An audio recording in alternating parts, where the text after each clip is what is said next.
उपमुख्यमंत्री अजित पवार यांच्या बारामती येथील सहयोग निवासस्थानासमोर आज सकाळपासून मोठा पोलीस बंदोबस्त तैनात करण्यात आलेला आहे।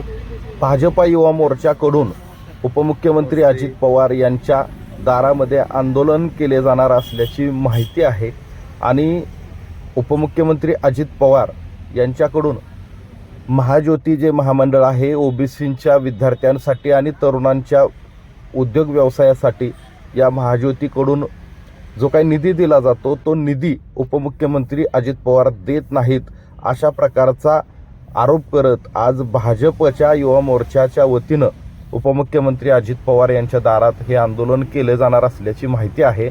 आणि या आंदोलनाच्या पार्श्वभूमीवर आज अगदीच पहाटेपासून उपमुख्यमंत्री अजित पवार यांच्या या सहयोग या निवासस्थानासमोर आंदोलन केलं जाणार आहे।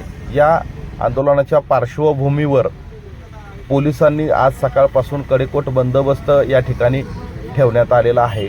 एकीकडे राज्यात भाजप आणि राष्ट्रवादी काँग्रेस एकत्र सत्तेत असताना सत्तेतीलच एक घटक पक्ष उपमुख्यमंत्र्यांच्या दारात आंदोलन करणार असल्याची बातमी समोर येत असल्यामुळं एकंदरीत सध्या महाराष्ट्राच्या राजकारणात नेमकं काय चाललंय अशा प्रकारचा प्रश्न देखील उपस्थित केला जात आहे।